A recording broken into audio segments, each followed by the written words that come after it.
शाळा काय करते? शाळा शिक्षणाचाच नव्हे तर व्यक्तिमत्वाचाही पाया मजबूत करते. आणि हे प्राथमिक शिक्षण आणि माध्यमिक शिक्षण आपल्याला मातृभाषेतून मिळालं की पाया नक्कीच मजबूत होतो आणि आयुष्यात पुढे खूप कामी येतो.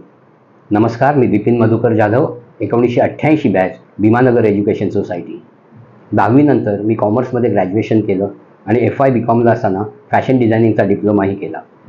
गेली 29 वर्ष मी टी-शर्ट मॅन्युफॅक्चरिंग, डिझायनिंग आणि एक्सपोर्टचा बिझनेस करत आहे. Middle east, UK, USA, south Africa अशा ठिकाणी माझी प्रोडक्ट सप्लाय होतात. मी परदेशी ट्रॅव्हल करतो आणि जेव्हा तिकडे डील करताना काही कॅल्क्युलेशन असतात तेव्हा मी 7×8 56, 12×8 96, 13×5 65 असं पटकन मला जेव्हा आकडे बोलता येतात तेव्हा त्यांनाही आश्चर्य वाटतं. आणि हे मराठी शाळेतच घडतं. शाळा म्हणजे नुसतं इन्फ्रास्ट्रक्चर नव्हे, AC रूम्स नव्हे. शाळा घडते ती शिक्षक आणि शिष्य यांच्या नात्यामुळे, संस्कारामुळे, शिक्षण पद्धतीमुळे. आई वडील, मुलं आणि शिक्षक आणि मुलं ह्या नात्यांची पातळी एकच असते. चांगली शाळा म्हणजे माझ्या मते शिक्षक आणि मॅनेजमेंट यांच्यातलं अंडरस्टँडिंग. सतत मुलांच्या भविष्याचा विचार करण्याच्या शाळा उत्तम मानल्या जातात.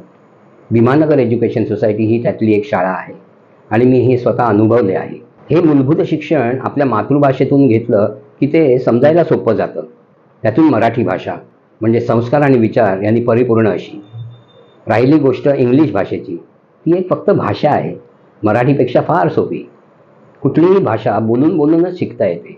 भीमानगर एज्युकेशन सोसायटी या गोष्टीवरही जोर देत आहे. शाळेची मॅनेजमेंट आणि शिक्षक यांना जाणीव आहे की ही भाषा शिकणं आज इंटरनॅशनल कम्युनिकेशनसाठी फार जरुरी आहे. आपल्या मुलासाठी निवडायची असेल तर भीमानगर एज्युकेशन सोसायटी नक्की निवडा. मातृभाषा, संस्कार आणि इंग्रजीवर भर हे एक उत्तम कॉम्बिनेशन आहे असं मला वाटतं. And I am very confident about my schools educational strategies and overall modus operandi. नमस्कार, थँक्यू.